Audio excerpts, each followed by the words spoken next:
بسم اللہ الرحمن الرحیم۔ السلام علیکم خواتین و حضرات، قرآن فار رمضان کی اس نشست میں آپ کو خوش آمدید کہتا ہوں۔ آج ہم قرآن مجید کا جو مقام پڑھیں گے یہ سورہ روم کی آیت نمبر 20 سے لے کے آیت نمبر 25 تک ہے۔ خواتین و حضرات، سورہ روم جو ہے یہ قرآن مجید کی 30ویں سورہ ہے اور یہ ایک مکی سورہ ہے۔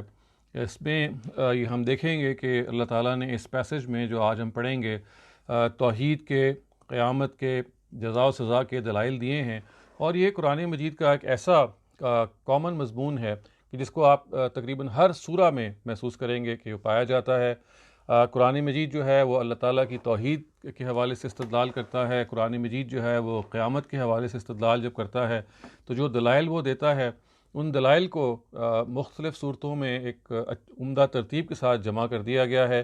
یہ دلائل بعض دفعہ تاریخی ہوتے ہیں، یہ بعض دفعہ انفس کے ہوتے ہیں۔ انفس کا مطلب ہے کہ انسان کی جو اپنا جو اس کی جو شخصیت ہے اور اس کے اندر جو ایک پورا جہان آباد ہے، اس کے اندر اس کا ضمیر بھی موجود ہے، اس کے اندر اس کی جو خلقت ہے وہ بھی موجود ہے، اور آفاق کے جو دلائل ہیں۔ آفاق کے دلائل کا مطلب یہ ہے کہ جو دنیا میں ہمارے آس پاس پھیلی ہوئی ہے اس کے اندر جو ازداد کے اندر توافق پایا جاتا ہے، یعنی ڈائیورس ایلیمنٹس کے اندر جو ہارمنی پائی جاتی ہے، یا اللہ تعالیٰ کی جو قدرت کی نشانیاں ہیں، اللہ تعالیٰ کی حکمت کی نشانیاں ہیں، تو یہ وہ مختلف نشانیاں ہیں، مختلف دلائل ہیں جن کے ذریعے سے اللہ تعالیٰ جو ہیں وہ بار بار اس زمانے کے جو مشرکین تھے، ظاہر ہے کہ قرآن مجید جب آپ پڑھتے ہیں تو اس لحاظ سے پڑھیے کہ اس کے جو اولین مخاطب تھے مکہ میں، وہ جو مخاطب تھے وہ مشرکین عرب تھے جو شرک کے اندر غلطان تھے۔ ان کی جو ابتدا ہے اس میں تو کوئی شک نہیں، وہ توحید سے ہوئی، لیکن آہستہ آہستہ انہوں نے خانہ کعبہ کو، ہمیں معلوم ہے کہ بتوں سے سجانا شروع کیا، اور نبی صلی اللہ علیہ وسلم کی بعثت کے موقع پہ یہ معلوم ہوتا ہے کہ 350 سے زیادہ بت تھے جو خانہ کعبہ میں رکھے ہوئے تھے، اور مشرکین ان کو پوجتے تھے، ان کی پرستش کرتے تھے۔ تو یہ آیتیں جو ہیں اس پس منظر میں آپ سمجھ سکتے ہیں کہ اللہ تعالیٰ نے ان مشرکین کو مخاطب کرتے ہوئے بتایا ہے کہ خداوند تعالیٰ کی جو اس توحید کے بارے میں آپ متنبع نہیں ہیں، اور خدا پہ افطرا باندھ رہے ہیں کہ اللہ تعالیٰ آپ جب یہ کہتے ہیں کہ خداوند تعالیٰ نے آپ نے کوئی شریک ٹھہرائے ہوئے ہیں تو اس کی آپ کے پاس کوئی دلیل نہیں ہے، اور یہ دلیل اللہ تعالیٰ ہی دے سکتے تھے، اللہ تعالیٰ ہی بتا سکتے تھے کہ اس نے اپنے کوئی شریک ٹھہرائے ہیں۔ تو جب اس نے خود یہ دلیل آپ کو نہیں دی تو جب آپ خود اس دلیل کو پیش کرتے ہیں تو گویا یہ اللہ پہ آپ جھوٹ باندھ رہے ہیں، یہ اللہ تعالیٰ پہ افطرا ہے۔ تو قرآن مجید اس کو افطرا اللہ کہتا ہے کہ خدا پہ ہم جھوٹ باندھتے ہیں۔ تو جہاں یہ شرک کے وہ دلائل ہیں کہ جس میں یہ بتایا جاتا ہے کہ دیکھیے اس کی آپ کے پاس کوئی حقیقت نہیں ہے، اس کی کوئی دلیل نہیں ہے آپ لوگوں کے پاس کہ آپ اس میں کوئی بنیاد رکھیں اور پھر یہ کہیں کہ ہاں اس کی بنیاد پہ ہم سمجھتے ہیں کہ اللہ تعالیٰ نے اپنے شریک ٹھہرائے ہوئے ہیں۔ یہ تو اطلاع خدا ہی دے سکتا تھا، اور یہ اطلاع اس نے نہیں دی ہے، تو آپ کے پاس یہ اطلاع کہاں سے آئی ہے؟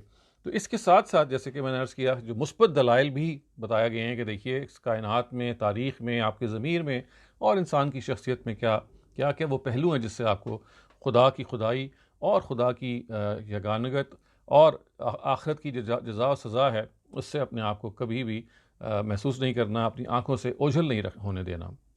تو ارشاد باری تعالیٰ ہے کہ وَمِنْ آیَاتِهِ أَنَّ خَلَقَ لَكُم مِّن تُرَابٍ ثُمَّ إِذَا أَنْتُمْ بَشَرٌ تَنْتَشِرُونَ، یعنی اس کی نشانیوں میں سے ہے، یعنی اسی کی نشانیوں میں سے ہے کہ اس نے تم کو مٹی سے پیدا کیا اور پھر تم دیکھتے دیکھتے بشر بن کے روئے زمین میں پھیل جاتے ہو۔ تو یہ اس میں کوئی شبہ نہیں ہے خواتین حضرات کی اللہ تعالیٰ کی یہ نشانیاں ہیں، ان کی بہت بڑی آیات ہیں کہ انسان کو اللہ تعالیٰ نے ابتدا میں مٹی سے پیدا کیا، اور وہی انسان پھر ایک جیتا جاگتا مخلوق بن گئی، اور اس مخلوق نے پھر اس دنیا کو آباد کیا، اور یہ خدا کی قدرت ہی تھی کہ جس کی وجہ سے یہ معاملہ ہوا۔ انسان کی قدرت سے یہ بیانڈ ہے۔ اللہ تعالیٰ کی جو صنائی ہے، اللہ تعالیٰ کی جو تخلیقی قوت ہے، وہ آپ کو یہ بتاتی ہے کہ دیکھیے یہ جو خداوند تعالیٰ نے کرشمہ کیا، یہ معجزہ کیا کہ ایک مٹی سے ایک آدم کو تخلیق کیا، اور پھر اس آدم سے اس کی اولاد کو چلایا اور پورے کرۂ ارض کو آباد کر دیا۔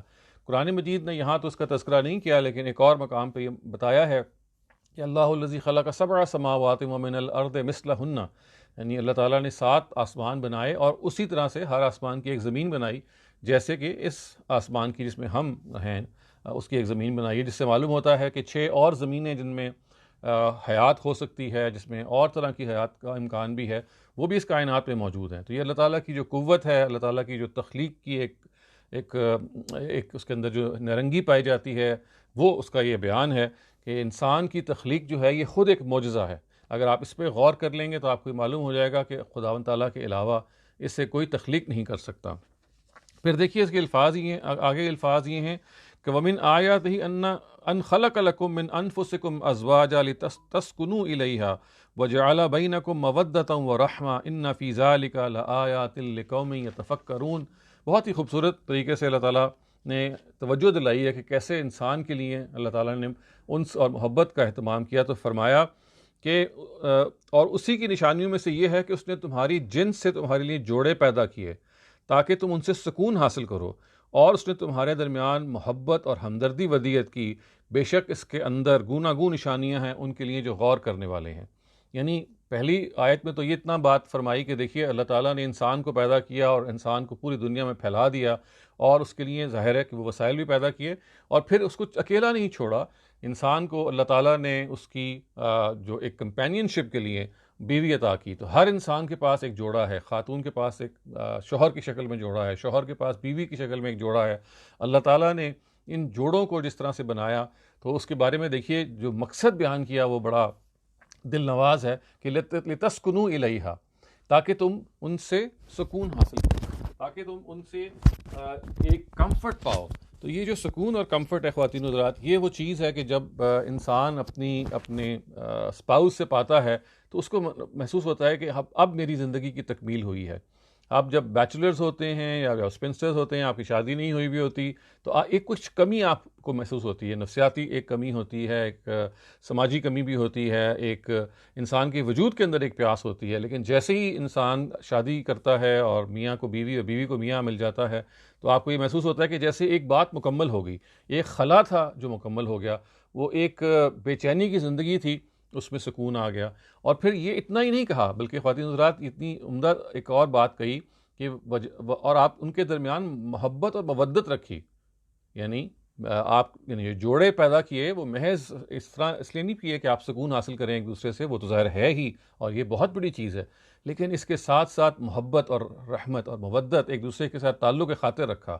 اور شادی کے اس انسٹیٹیوشن کو خود اللہ تعالیٰ نے کہا کہ اس کی ایک بہت بڑی نشانی ہے کہ مرد اور عورت بظاہر ان کے تقاضے الگ الگ ہیں، بظاہر ان کی حیت الگ الگ ہے، بظاہر ان کی جو عادات ہیں، ان کی جو رسپانسبلٹیز ہیں، ان کی نیچر الگ الگ ہے، لیکن when they come together to form a family تو ایسا لگتا ہے کہ جیسے ایک خلا اور ایک ویکیوم تھا جس نے پر ہو گیا، اور ایک کمی تھی جس میں اپنے آپ کو پورا کر لیا. تو یہ وہ چیز ہے کہ جو اللہ تعالیٰ کہتے ہیں یہ میری نشانیوں میں سے ہے کہ میں انسان کو جب اس کا جوڑا دیتا ہوں تو اسی کی جنس سے اس کا جوڑا دیتا ہوں، یعنی اسی کی جینڈر سے، اسی کی طرح، اسی کی نسبت، اسی کی جو خصوصیات ہیں وہ بالکل وہی خصوصیات ہیں جو انسان کی ہیں، جس نے اصل میں ہمیں یہ بتایا ہے کہ میاں اور بیوی کے درمیان کا جو تعلق ہے خواتین حضرات، اس کو ایک ایسی جگہ پہ استوار ہونا چاہیے کہ میاں اور بیوی کے درمیان محبت کے ساتھ ساتھ ایک دوسرے کے ساتھ دوستی، ایک دوسرے کے ساتھ سنسیریٹی، ایک دوسرے کے ساتھ ایک ایسا جذبہ کہ جس میں آپ پوائنٹ سکور نہیں کرتے بلکہ ایک دوسرے کو معاف کرنے کی جگہ پہ کھڑے ہوتے ہیں. غلطیاں اجتماعی زندگی میں ہو جاتی ہیں، لیکن میاں اور بیوی کا جو سب سے اہم تعلق ہے وہ یہ ہے کہ یو forgo اینڈ forget. بہت ساری چیزیں آپ جب ایک چھت کے نیچے آپ رہ رہے ہوتے ہیں تو غلطیاں بے شمار ہوتی ہیں، لیکن the key word is to accommodate, is to adjust, is to think that the other person has his or her own personality. تو جب ان کی اپنی پرسنالٹی ہے تو you have to adjust with that personality because she is going to adjust with your personality. تو یہ adjustment ہے، یہ میوچول ہے. تو جو شادی ہے یہ بنیادی طور پہ اسی اکاموڈیشن کا نام ہے. کسی نے بڑی خوبصورت بات کی کہ دیکھیے سکسیزفل میرج اور perfect marriage is one in which two imperfect people come together and hide their imperfections. تو اصل میں یہ امپرفیکٹ لوگوں کا جوڑ ہے جو آپ کو پرفیکشن کی طرف لے کے جاتا ہے، اور مقصد یہ ہے کہ امپرفیکشنز کو چھپانا. یہ اللہ تعالیٰ ہی کی نشانی ہے، یہ اللہ تعالیٰ ہی کر سکتے تھے، اللہ تعالیٰ نے اس کا سامان کر دیا. اب یہ ہماری نالائقی ہے کہ اگر ہم اس کے ساتھ وہ معاملہ نہیں کرتے کہ جو ہمارے لیے مقدر کیا گیا ہے، ہمارے لیے جو آسان کیا گیا ہے. اس کے بعد دیکھیے یہ فرمایا کہ وَمِنْ آيَاتِهِ خلق السماوات والارض واختلاف السنتکم والوانکم ان فی ذلک لآیات للعالمین. اور یہ فرمایا کہ دیکھیے بے شک اس کے اور اس کی نشانیوں میں سے آسمان اور زمین کی خلقت بھی ہے، اور تمہاری بولیوں اور تمہارے رنگوں کا تنوع بھی ہے، بے شک اس کے اندر گوناگون نشانیاں ہیں اصحاب علم کے لیے۔ تو دیکھیے تین چیزیں اور ان کی طرف توجہ دلائی گئی۔ ایک چیز یہ کہا گیا کہ یہ دیکھیے آسمان اور زمین کی جو خلقت ہے یہ آپ کو بتا رہی ہے کہ دیر از سم پرپز، یعنی کوئی مقصد ہے۔ اللہ تعالیٰ نے جو یہ بنایا، اتنا وسیع و عریض گنبد بنایا اور پھر اس کو ستاروں سے سجایا، سورج اور چاند ستارے اور بے شمار ہیونلی باڈیز ہیں، اور وہ ایک طرف ہے اور یہ زمین ایک طرف ہے، کہ وہ آسمان جو ہے وہ زمین کے تقاضے پورا کرتا ہے۔ بظاہر دونوں الگ الگ ہیں، تو اس سے یہ مطلب نہیں ہونا چاہیے جیسے کہ اس زمانے کے لوگ سمجھتے تھے کہ ان کے خدا الگ الگ ہیں، بلکہ نہیں، اگر یہ ہیں الگ الگ لیکن ان کے اندر سازگاری اتنی زبردست ہے کہ آسمان جب پانی برساتا ہے تو زمین اس سے فائدہ اٹھاتی ہے، اور زمین سے رویدگی پیدا ہوتی ہے، زمین سے وہ فصل پیدا ہوتی ہے جو انسان کنزیوم کرتا ہے۔ تو یہ ہرگز اس غلط فہمی میں نہ پڑ جانا کہ زمین کا خدا اور ہے اور آسمان کا خدا اور ہے۔ دونوں کے اندر ایک ہی ارادہ کار فرما ہے، دونوں انسان کی بہتری کے لیے، انسان کی خدمت کے لیے پیدا کیے گئے ہیں۔ اور پھر دیکھیے خواتین حضرات، یہ کہا گیا کہ اللہ تعالیٰ کی آیتوں میں سے ہے کہ اختلاف السنتکم و الوانکم، یعنی انسان کی جو رنگوں میں تنوع ہے اور جو زبانوں میں تنوع ہے، یہ تو واقعی ایک حیران کن چیز ہے۔ اٹس سو امیزنگ کہ ہماری اپنی جو زندگی ہے اس میں اگر آپ دنیا میں مطالعہ کریں، اب تو ظاہر ہے انٹرنیٹ کے ذریعے سے آپ دنیا کے ہر گوشے اور خطے تک پہنچ جاتے ہیں، تو کتنا تنوع ہے، کتنی ویرائٹی ہے، یعنی اتنی بولیاں ہیں، اتنی لینگویجز ہیں کہ انسان حیران رہ جاتا ہے۔ اور پھر خواتین حضرات، ایک تو ہے نا ویرائٹی، ایک یہ ہے کہ لینگویجز پیدا کیسے ہوتی ہیں۔ یعنی حیران کن ہے بات کہ انسان جب بولتا ہے اور اس طریقے سے آپس میں گفتگو کرتا ہے کہ جیسے دو لوگ جو ہیں ان کو کوئی مسئلہ نہیں ہے، لیکن ایک تیسرا شخص جس کو زبان نہیں آتی وہ حیرت اور سکتے میں آ جاتا ہے کہ یہ کیا باتیں کر رہے ہیں۔ اور اس طرح کی سینکڑوں، ہزاروں، لاکھوں زبانیں ہیں، ان کے اپنے ڈائلیکٹس ہیں، ان کے اندر بہت ساری اور سب کیٹیگریز ہیں، ایک ہی زبان کی سب کیٹیگریز ہیں، اور انسان حیران ہوتا ہے کہ کیسے پرفیکشن کے ساتھ اس بولی کو بولنے والے اس میں کوئی غلطی نہیں کر رہے اور اسی بولی کو بول رہے ہیں جن کو وہ بولی آتی ہے، لیکن جن کو نہیں آتی وہ حیران کن طور پہ دیکھ رہے ہیں، حیرت سے تک رہے ہیں۔ تو یہ اللہ تعالیٰ ہی کی قدرت ہے۔ یہی معاملہ یہ کہا گیا کہ آپ کے جو رنگ ہیں، یعنی انسان کے جو اپنا مختلف ٹائپ کے لوگوں کو بنایا گیا، مختلف انداز کے لوگوں کو بنایا گیا، ان کے مختلف رنگ ہیں، زرد ہے، اصفر رنگ ہے، سفید رنگ ہے، سانولا رنگ ہے، یعنی رنگوں کی جو ٹونز ہیں، ان کی جو ٹنجز ہیں وہ اتنی زیادہ ہیں کہ تنوع کے بارے میں حیرت ہوتی ہے۔ تو یہی محسوس ہوتا ہے کہ یہ اس کے پیچھے ایک ارادہ کار فرمایا ہے، جس نے انسان کو جب بنایا تو یہ بتایا کہ دیکھو یہ میری صنائی ہے، یہ میری کاریگری ہے، میں اگر یہ بنا سکتا ہوں تو میں ان کو دوبارہ بھی پیدا کر سکتا ہوں۔ اور اس زمانے کے مشرکین کو یہ پیغام دیا گیا کہ یہ مت سمجھو کہ جیسے تم سمجھتے ہو کہ مر جاؤ گے تو مٹی میں مل جاؤ گے اور دوبارہ نہیں اٹھائے جاؤ گے۔ جس خدا نے اس قدرت کے ساتھ آپ کو پیدا کیا کہ آپ کو مختلف حصوں میں تقسیم کیا، آپ کو قبائل میں تقسیم کیا، آپ کو مختلف رنگوں میں تقسیم کیا، اس کے لیے کوئی مشکل نہیں ہے۔ نقش اول تو مشکل ہو سکتا تھا، لیکن نقش ثانی کیسے مشکل ہو سکتا ہے؟ پہلی مرتبہ بنانے میں تو کوئی دقت ہو سکتی تھی، لیکن دوسری مرتبہ بنانے میں کیا دقت ہوگی؟ پھر آگے دیکھیں، یہ فرمایا کہ وَمِنْ آيَاتِهِ مَنَامُكُمْ بِاللَّيْلِ وَالنَّهَارِ وَابْتِغَاؤُكُم مِّن فَضْلِهِ إِنَّ فِي ذَلِكَ لَآيَاتٍ لِقَوْمٍ يَسْمَعُونَ۔ اور یہ فرمایا گیا کہ یعنی اسی کی جو نشانیاں ہیں وہ یہ بھی ہیں کہ وہ آپ کو یہ بتاتا ہے کہ رات اور دن میں تمہارا سونا اور اس کے فضل کا طالب بننا، یعنی اسی کی نشانیوں میں سے رات اور دن میں آپ کا سونا اور اس کے فضل کا طالب بننا، بے شک اس کے اندر گوناگون نشانیاں ہیں ان کے لیے جو سمجھنے والے ہیں۔ اور یعنی یہ دیکھیے کہ انسان کا رات کو سونا اور پھر صبح اٹھ جانا، یعنی رات ایک ریہرسل ہے اس چیز کی، جو موت کی ریہرسل آپ کہہ سکتے ہیں۔ یعنی روزانہ رات کو ہم جب سوتے ہیں اور صبح اٹھتے ہیں تو ایسا لگتا ہے کہ جیسے ابھی سوئے تھے اور ابھی اٹھے ہیں۔ تو یہ اللہ تعالیٰ کی طرف سے روزانہ کی ریہرسل ہے کہ جس طرح آپ رات کو سوتے ہیں اور آپ کو صبح دوبارہ جاگ آ جاتی ہے، ایک دن آپ ہمیشہ کے لیے سو جائیں گے اور پھر آپ یوم نشور قیامت میں اٹھیں گے، اور جب اٹھیں گے تو بالکل ایسے ہی کہ جیسے یہاں اٹھتے وقت آپ کو محسوس ہوا تھا کہ ابھی تو ہم سوئے تھے، وہاں پہ بھی آپ کو لگے گا کہ آپ ابھی سوئے ہیں۔ تو اس طرح سے اللہ تعالیٰ روز آپ کو ریہرسل کروا رہا ہے قیامت کی، روزانہ، یہ روز کے طریقے پہ۔ اور پھر دیکھیے یہ کہا گیا کہ اس کے اندر آپ کے اندر دن کے اندر اللہ تعالیٰ نے کیا رکھا کہ وَابْتِغَاؤُكُم مِّن فَضْلِهِ، جیسے رات میں آپ کے لیے سونا رکھا اور آپ کو سکون ملا رات کو، تو دن میں اللہ تعالیٰ کے فضل کی تلاش میں آپ کو موقع دیا۔ مطلب یہ کہ اپنی روزی کے لیے، اپنے روزگار کے لیے آپ تگ و دو کرتے ہیں اور تھک ہار کے رات کو آپ اگلے دن کے لیے پھر تازہ دم ہو جاتے ہیں سونے کے بعد۔ تو یہ خداوند تعالیٰ ہی نے وہ پورے کا پورا کارخانہ ہے جو بنایا ہے۔ اور پھر دیکھیے یہ فرمایا کہ وَمِنْ آيَاتِهِ يُرِيكُمُ الْبَرْقَ خوفا وطمعا وينزل من السماء ماء يحيي به الأرض بعد موتها إن في ذلك لآيات لقوم يعقلون.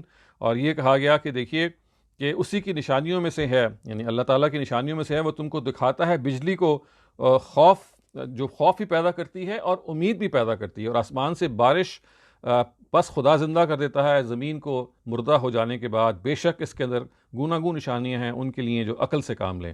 گویا آپ یہ دیکھیے کہ اللہ تعالیٰ جب بجلی چمکاتا ہے تو اس سے خوف بھی پیدا ہوتا ہے، اس سے ہوپ بھی پیدا ہوتی ہے. خوف اس بات کا کہ کہیں کھیتی کو یہ برباد نہ کر دے. اور یہ خاص طور سے خواتین حضرات اشارہ ہے ان قدیم اقوام کی کہ جن کو اللہ تعالیٰ نے دنیا میں تباہ کیا تھا جب انہوں نے جانتے بوجھتے حق کا انکار کیا تھا. اس وجہ سے یہ کہا گیا کہ دیکھیے یہ جو بجلی کون رہی ہے، مخاطب وہاں کے مشرکین ہیں، تو یہ مت سمجھو کہ یہ جو بجلی ہے یہ تمہارے لیے کوئی ویلکمنگ چیز ہے. یہ ویلکمنگ ہو سکتی ہے بعض کیسز میں، لیکن یہ جہاں ہوپ پیدا کرتی ہے وہاں یہ خوف پیدا کرتی ہے کہ پچھلی قوموں کی طرح کہیں تم پہ بھی عذاب نہ آ جائے. اور پھر زمین کو وہ زندہ کرتا ہے مردہ ہو جانے کے بعد. یعنی جیسے یہ زمین مردہ پڑی ہے، بالکل ڈرائی اور ڈیسولیٹ ہے، بالکل خشک ہے، بے آب ہو گیا ہے، بارش ہوتی ہے اور جل تھل ہو جاتا ہے. وہی زمین جو بالکل مردہ ہو چکی ہوئی تھی، وہی زمین جس میں کوئی سبزہ نہیں تھا، اس کے اندر رویدگی پیدا ہوتی ہے اور حیات کے آثار نمودار ہو جاتے ہیں. تو بالکل ایسے ہی کہا کہ کذالک تخرجون، اور مواقع پہ کہا گیا کہ جیسے یہ رویدگی جو ہے بارش کے بعد پیدا ہوتی ہے اور سبزہ اگ جاتا ہے، تو تمہارا بھی اسی طرح سے زمین سے نکلنا ہوگا. تو یہ مت سوچو کہ یہ اللہ تعالیٰ کے لیے کوئی مشکل چیز ہے، یہ کوئی مستبد چیز ہے. اس کا مشاہدہ آپ روز کرتے ہیں. اور پھر دیکھیے یہ کہا گیا کہ وَمِنْ آيَاتِهِ أَن تَقُومَ السَّمَاءُ وَالْأَرْضُ بِأَمْرِهِ ثُمَّ إِذَا دَعَاكُمْ دَعْوَةً مِنَ الْأَرْضِ إِذَا أَنْتُمْ تَخْرُجُونَ. اور یہ کہا گیا کہ اور اسی کی نشانیوں میں سے یہ چیز بھی ہے کہ آسمان اور زمین اس کے حکم سے قائم ہیں. پھر جب وہ تم کو زمین سے نکلنے کے لیے ایک ہی بار پکارے گا تو تم دفتن نکل پڑو گے. تو یہ آپ دیکھیے کہ پھر یہ کہا گیا کہ جب دفتن نکل پڑو گے اور آسمانوں اور زمین میں جو بھی ہیں اسی کے مملوک ہیں. یعنی یہ ذہن میں رکھیے کہ وہ ایک ہی مرتبہ تم نکالو گے اور تم پھر خدا کے سامنے کھڑے ہو جاؤ گے. گویا کہ یہ کہا گیا کہ یہ جو اللہ تعالیٰ کے لیے قیامت برپا کرنا یہ کوئی مشکل کام نہیں ہے. اس نے ایک کال دینی ہے اور سب جاگ جائیں گے، سب کے اندر وہ جان پیدا ہو جائے گی، وہ اللہ تعالیٰ کے آگے حاضر ہو جائیں گے. اسی کے حکم سے آسمان اور زمین جو ہیں وہ قائم ہیں، اسی کے حکم سے وہ تباہ ہو جائیں گے. قرآن مجید نے ایک اور موقع پہ یہ بتایا ہے نا کہ یہی زمین اور یہی آسمان نئے زمین اور نئے آسمان میں تبدیل ہو جائیں گے. یوم تبدل الارض غیر الارض والسماوات، یہی زمین اور یہی آسمان ایک نئے زمین اور نئے آسمان میں جو قیامت کے بعد برپا ہوگا، جو ایک نئی دنیا وجود میں آئے گی، اسی سٹف سے وجود میں آئے گی. سو اس چیز کو کبھی نہ بھولو. ان تمام چیزوں میں اللہ تعالیٰ کی توحید کی نشانیاں ہیں، اور اللہ تعالیٰ کی آخرت کی نشانیاں ہیں، اور اس بات کی نشانی ہے کہ اللہ تعالیٰ آپ کو کبھی شتر بے مہار نہیں چھوڑے گا. آپ کو کبھی بھی he will not let you go scot free, he will call you to account. جب اس نے اتنی بلیسنگز اور نعمتیں دی ہیں تو پھر ان نعمتوں کو ایک دن آپ نے ان کے لیے مسئول بھی ٹھہرنا ہے. خواتین حضرات، آج کی ہماری اس گفتگو کا وقت ختم ہوتا ہے. آپ کے سوالات کے لیے میں حاضر ہوں. جی، پہلا سوال یہ ہے کہ the scholarship amount given by Higher Education Commission studying is tax exempted. Will zakat be paid on that amount that is received usually once or twice a year for an indigenous scholarship? If yes, جی scholarships کے اوپر ہمیں زکوٰۃ اگر حکومت نے ایگزیمپٹ کی ہوئی ہے تو ہم اس میں زکوٰۃ کو بھی ایگزیمپٹ کریں گے اگر ٹیکس ایگزیمپٹ کیا ہوا ہے، کیونکہ ظاہر ہے کہ زکوٰۃ بھی ایک ٹیکس ہے. اور ظاہر ہے کہ یہاں پہ آپ جس مقصد کے لیے اس چیز کو چاہ رہے ہیں وہاں یہ کوئی اس طرح کی انکم نہیں ہے جس طرح کی انکم عام طور سے ہوتی ہے. یہ ایک اسٹڈی اسپانسرشپ ہے، اسٹڈی اسکالرشپ ہے، لہٰذا اس پہ کوئی زکوٰۃ نہیں ہوگی. Because of surgery I am not fasting. I say my witr after Isha, but last night I just woke up at 2:30 and said my witr again. Was this incorrect? I should have just read nafls. دیکھیے یہ نفلی چیزوں کے اندر یہ وطر بھی نفل ہیں. ان چیزوں کے اندر اگر آپ کو اس طرح کی چوک ہو جاتی ہے یا آپ ایک مختلف طریقہ اختیار کر لیتے ہیں، بہت پریشان ہونے کی ضرورت نہیں ہے. اگر آپ وطر پڑھ کے سوئے ہیں، دوبارہ آپ کی آنکھ کھل جاتی ہے، آپ نفل پڑھ سکتے ہیں. لیکن اگر آپ کو یاد نہیں رہا، آپ نے وطر ہی پڑھ لی ہے، تو انشاءاللہ اللہ تعالیٰ قبول کریں گے. یہ سوال ہے جی کہ covid has left lot of people jobless and financially unstable. How to cope up with sudden disability and save marital relations from its burden. Most men are going in and out of depression despite being strong religiously before this burden. How to help your spouse through this? جی بالکل ٹھیک کہا. یہ ایک ایسا real time problem ہے، ایک ایسا ہماگیر اس وقت ایشو ہے کہ لے آف ہو رہا ہے، فائنینشیل کرنچ آیا ہوا ہے، you are not being able to make two ends meet. This is something which is the story of every second اور تھرڈ ہاؤس. تو دیکھیے یہی وہ موقع ہے جب آپ کو ہمت کرنی ہے, یہی وہ موقع ہے کہ آپ نے یہ دیکھنا ہے کہ دیکھیے when the crunch time comes you have to show that toughness and resilience. ٹھیک ہے, فائنینشلی انسان جب when he is pushed تو انسان بعض ہر چیز کو بھول جاتا ہے, لیکن یہی تو وہ آزمائش ہے جس میں ہمیں کوشش کرنی ہے کہ دیکھیے کہ اچھے حالات میں خوش رہنا, اچھے حالات میں صبر کرنا یا خوش و خرم رہنا, یہ تو ہر آدمی کر سکتا ہے. تو دیکھیے خدا تو یہ چاہتا ہے کہ ان مختلف حالات سے جب انسان کو وہ گزارے تو یہ دیکھے کہ بھئی جن کو میں نے اچھے وقتوں میں نے دیکھا تھا, I would like to test them in these straitened circumstances, in these harsh circumstances, how do they behave.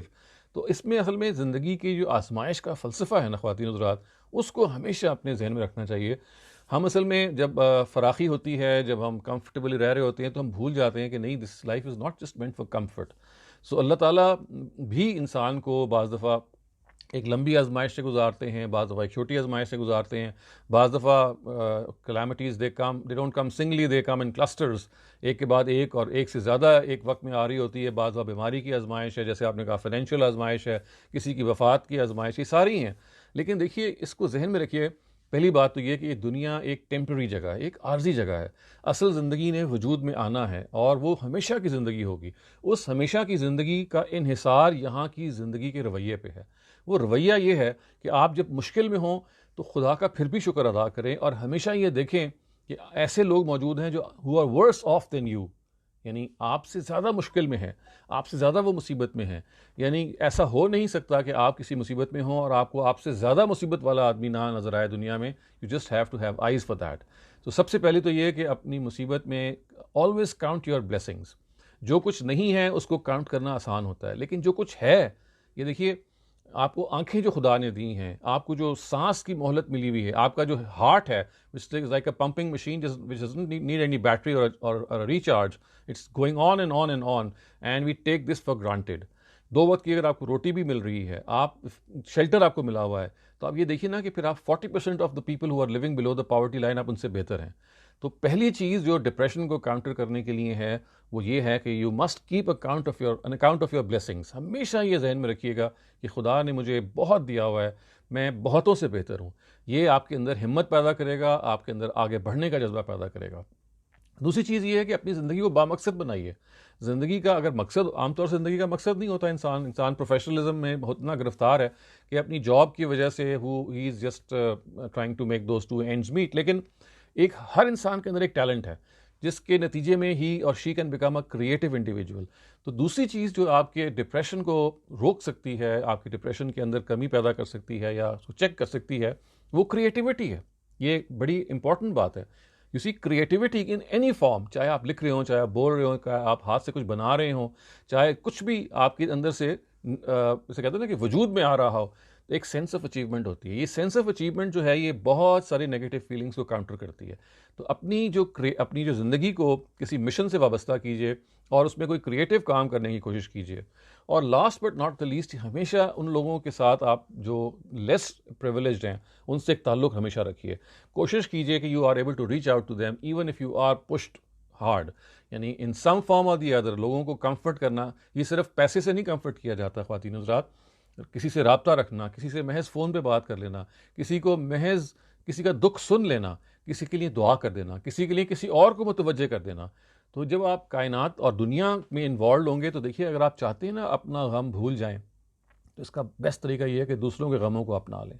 آپ اپنا غم اور اپنا دکھ بھول جائیں گے اگر آپ دوسروں کے دکھوں اور دوسروں کے غموں میں ان کے شریک ہو جائیں گے. تو یہ چند چیزیں ہیں, اگر ان کو ہم اڈاپٹ کر لیں تو امید ہے انشاءاللہ کہ یہ ایک ایسی, اس وقت ظاہر ہے ہم دنیا پوری گرفتار ہے اس آزمائش کے اندر, لیکن یہ آزمائش جو ہے انسان کے اندر اسٹرینتھ بھی پیدا کرتی ہے. یہ آزمائش it gives an opportunity to make us better than before, make ourselves better than before. So why not cash on this opportunity and turn it to our own advantage. جب آپ اس کو اپنے ایڈوانٹیج میں ٹرن کرتے ہیں تو you find that it's doing something for you. It might be something which could be regarded as a blessing in disguise.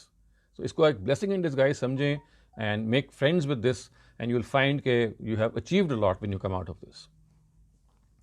اس کے بعد ایک سوال ہے جی کہ مختلف مکاتب فکر کہ معاشرے میں ہمارے ایک دوسرے کے ساتھ آیا ہمیں ان کی غلطیوں پر ان کی توجہ دلانی چاہیے اگر وہ اپنی غلط عقائد پہ جمے رہتے ہیں؟ دیکھیے، آپ نے جب کسی کی اصلاح کرنی ہے نا، آپ کا جہاں تک میں سوال سمجھا ہوں، وہ دیکھیے اس کو ہمیشہ دو تین چیزوں سے مشروط کیجیے.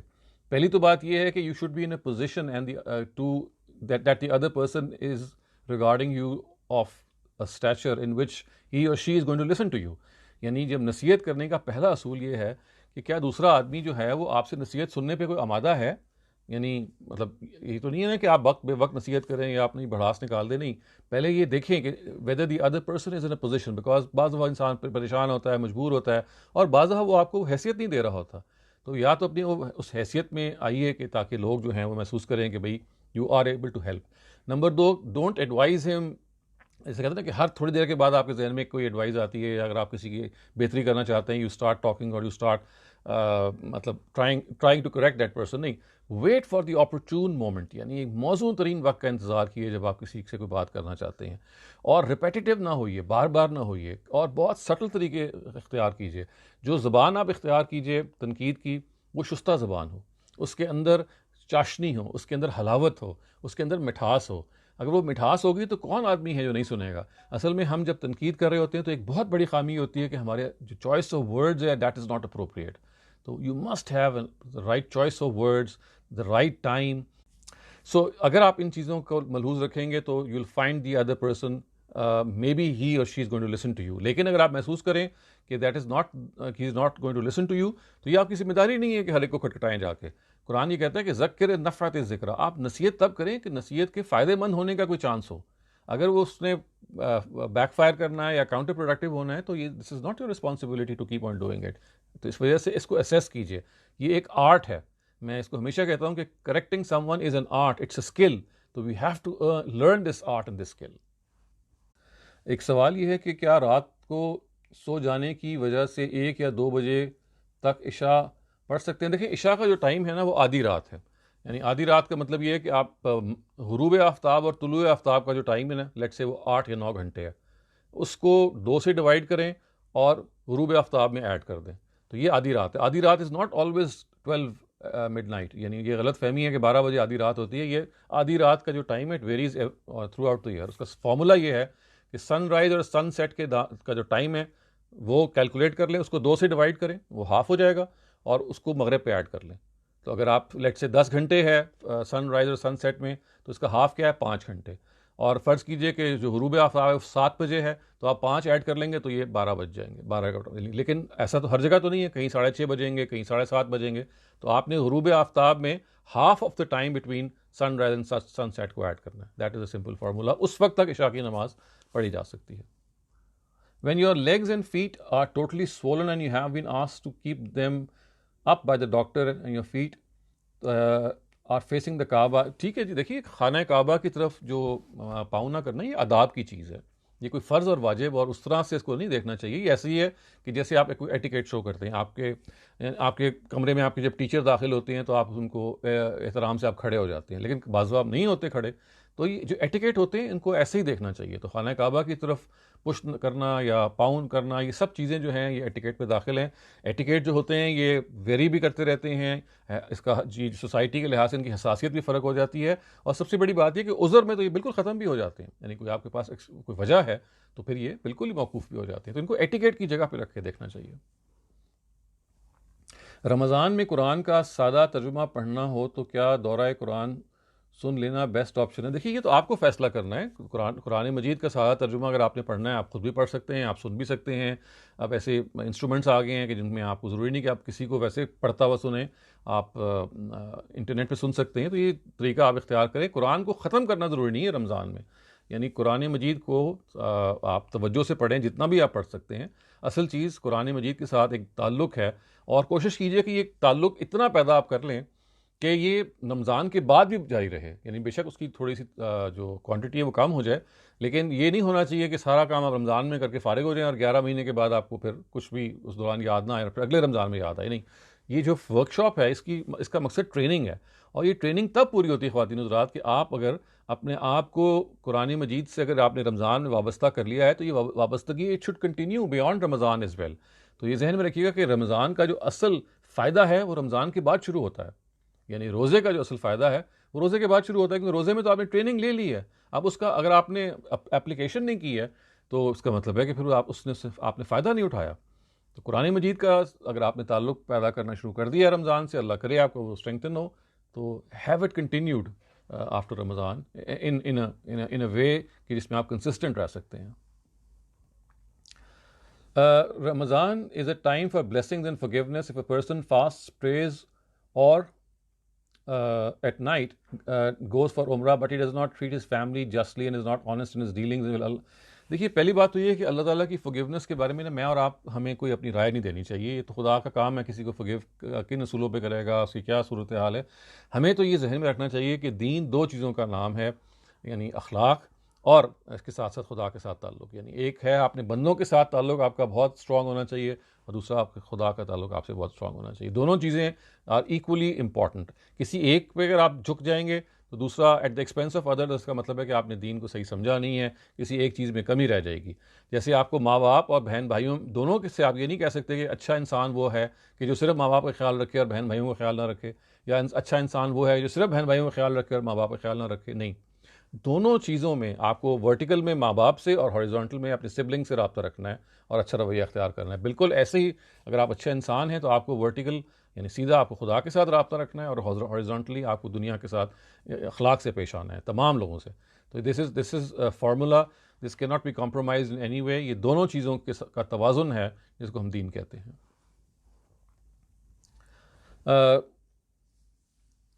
اس کے بعد سوال ہے, if you can only pray while lying down and your feet. اچھا یہ سوال تو ہو گیا. Are anecdotes of Iblis, Adam and Eve metaphors or real?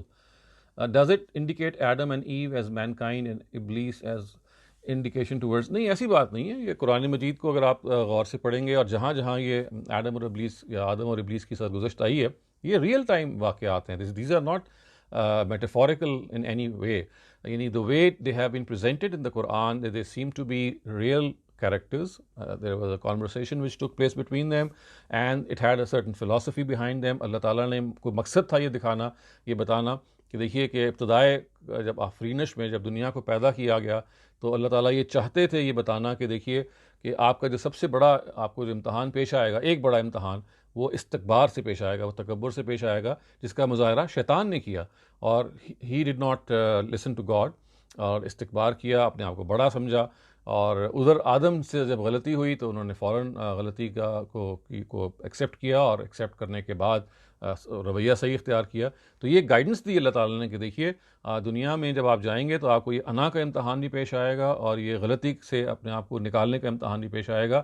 ایک میں آپ کا رویہ جو ہے وہ ہونا یہ چاہیے کہ اس کے لیے آئیڈیل جو ہے وہ حضرت آدم ہو, کہ اگر غلطی ہو جائے گی تو غلطی تو انسان سے ہو جاتی ہے, لیکن اصل میں غلطی کے بعد آپ کا کیا رویہ تھا. اور جو ابلیس کا رویہ ہے وہ رویہ اس کا ہے کہ جس نے اپنے آپ کو بڑا سمجھا, خدا کے حکم کے آگے اکڑ گیا. تو اس سے آپ کو سبق ہی سکھایا گیا کہ یہ کام آپ نے نہیں کرنا. تو یہ ساری وہ چیزیں ہیں جو حکمتیں ہیں جو دنیا میں بھیجنے سے پہلے ہی اللہ تعالیٰ نے ہمیں بتائی ہیں. خواتین حضرات, ہماری ایک آخری سوال ابھی ہے کہ اللہ نے غیر اللہ کے نام کا ذبیحہ حرام کیا ہے. سوال ہے کہ اگر اللہ کے نام کے علاوہ کسی غیر کا نام بھی نہ لیا جائے تو پھر بھی حرام ہوگا؟ جی ہاں, قرآن مجید نے اس کی خاص طور سے صراحت کی ہے کہ کسی کا نام بھی نہ لیا جائے تب بھی یہ ناجائز ہوگا, اس لیے کہ پازیٹیولی اللہ کا نام لینا ضروری ہے.